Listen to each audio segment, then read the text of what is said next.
Hey guys, what's going on? In today's video, I'm going to be showing you how you can fly your drone legally and safely in 2021, so stay tuned.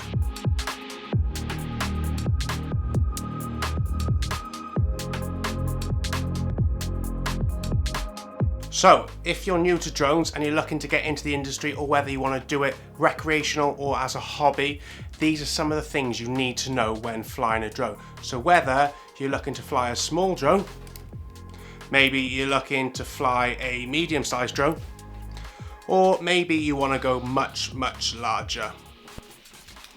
Well, then stay tuned. I'm going to tell you the correct processes to go through to make sure you're registered and ready to fly in 2021. So like I said, if you're looking to get into drones, in today's video we're going to be mostly talking about pilots or people looking to fly drones here in the UK, as obviously I'm a British citizen. So the governing body for drones and pilots within the UK is the CAA.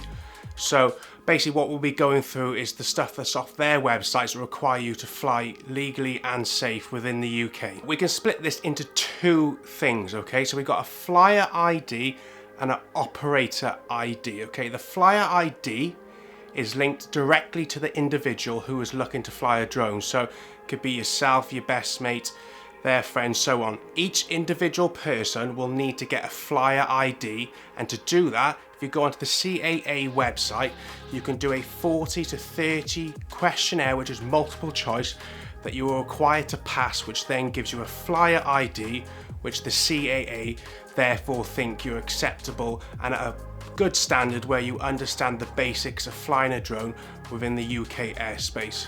Once you've received the flyer's ID, you are then able to obviously purchase a drone and then fly it out and about. However, this is where the operator's ID comes into place.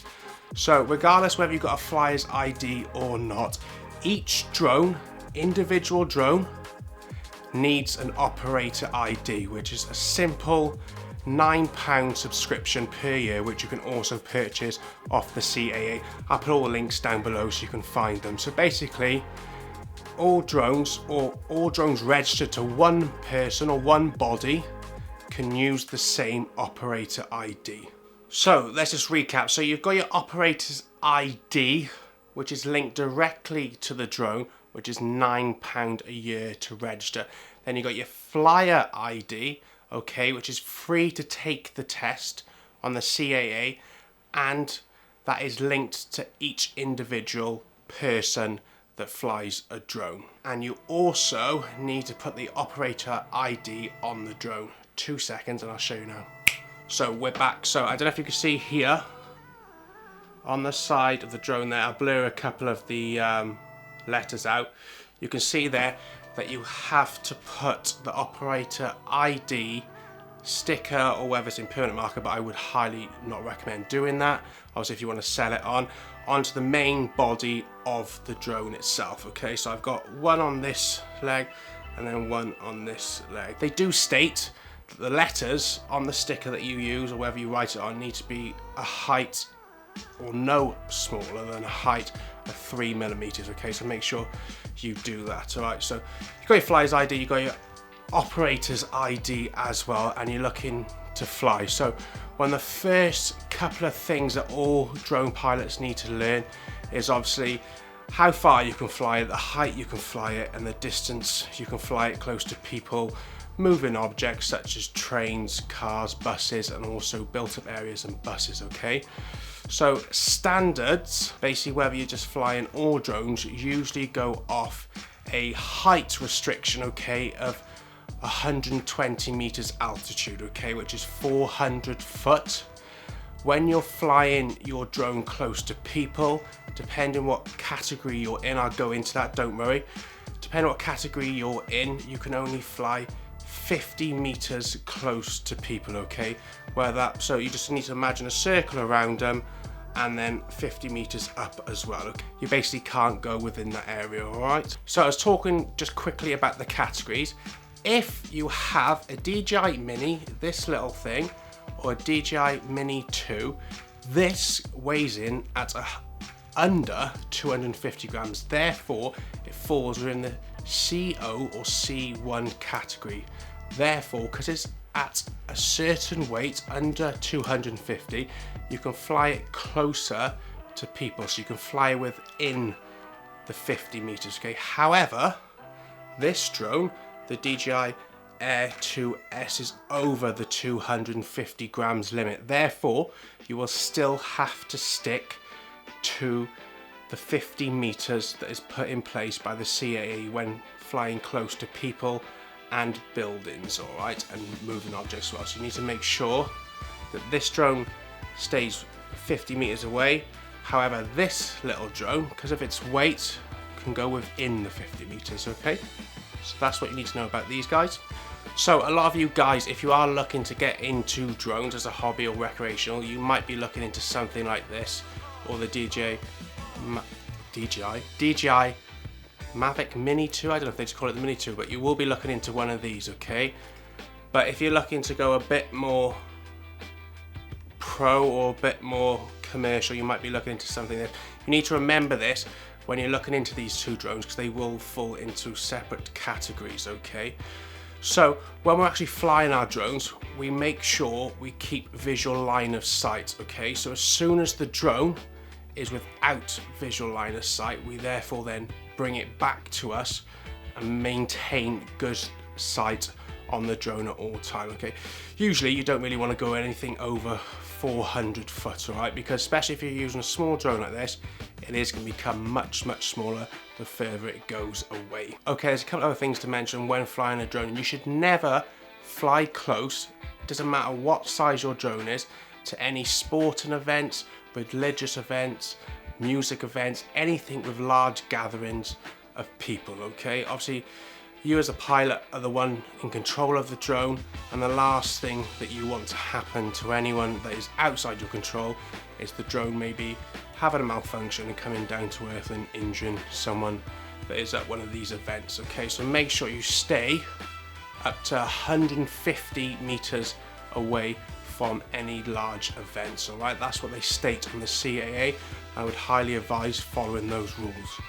And it also applies for the larger medium drones, so anything over 250 grams, you must stay 150 meters away from any built up areas, okay? Any residential zones or any large industrial zones as well. However, if you are flying the smaller drone that I have showed you previously, you can fly within a residential area or a large industrial area. However, it does require a lot of safety and flying safe within that environment, okay?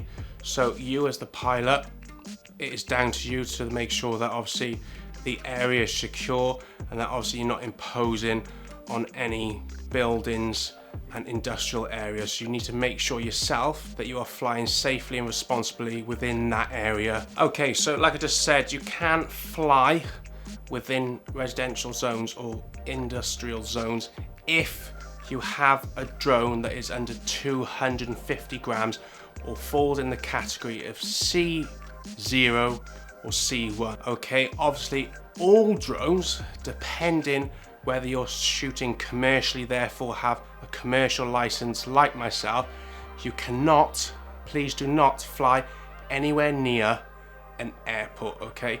We've seen it long enough now in the news. I believe 2 years ago at Gatwick, there was a big thing for approximately 48 hours, 72 hours, where a drone pilot was flying within restricted airspace that shouldn't be. Obviously, it gives a bad name for us that are already in the industry, and also any individuals like yourself that are looking to get into it, even as a hobby or recreational. So please do not fly within an airport, all right, or within the external boundaries of an airport, to stay completely clear.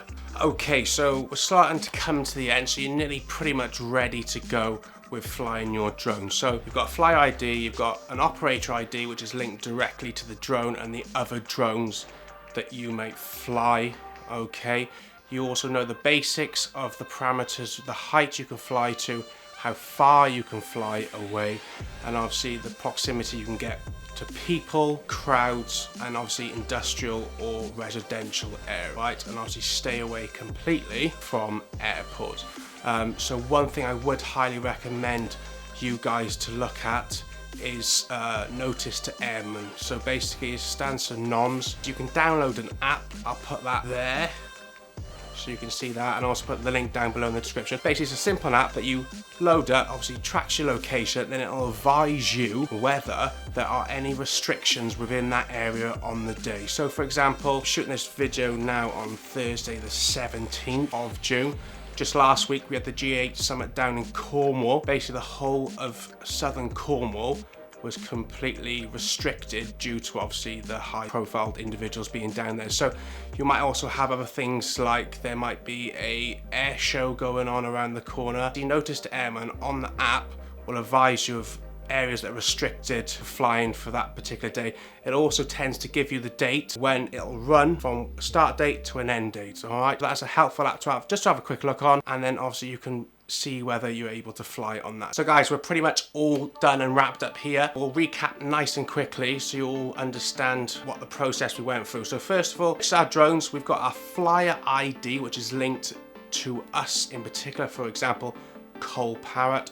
That ID is only meant for me and any friends or family wishing to fly the drone that you have purchased technically need to also have a flyer ID you can get on the CA website. Like I said, I'll put the links down below, and it is free to take the test. Once you've done that, you can also get your operator ID. So like I've touched on, you as an individual might own 3 drones, you might own 1 drone. You need to get an operator ID for your selection of drones. Once you've got that, you then need to print off a sticker. Letters are no smaller than 3mm, and they need to be put on the main body of the drone itself. Okay, so got your drone, got your flyer ID, and then you've got your operator ID. So therefore, theoretically, you are then ready to fly your drone. Alright, so now once you've got that, you can then go out in a safe environment, whether it be in the countryside, whether it be in large open fields, and start to begin to fly your drone. So you need to remember, you can't go higher than an altitude of 120 meters, which is 400 foot. Okay, I'd highly recommend keeping a visual line of sight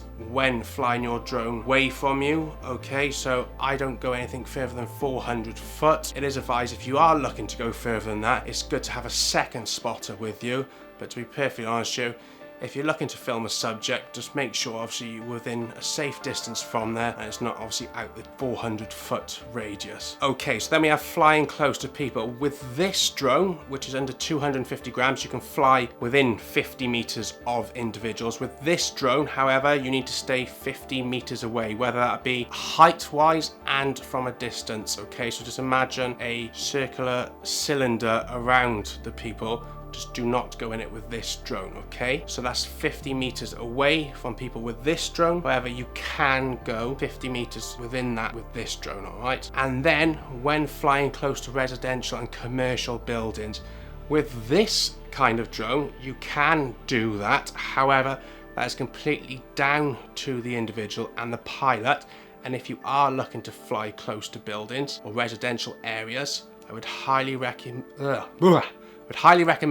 getting some third-party insurance, because you just never know what might happen. All right, with this drone, you cannot fly within 150 meters of any built-up areas, i.e. commercial, industrial, or residential areas. All right, this is what you need to know. Obviously, neither of these drones, don't take them anywhere near an airport. So those are the things we brushed upon. Purchase which drone you require, fly ID, operator ID, learn the basics of flying a drone, and when you do your flyer ID, there will be questions within the multiple question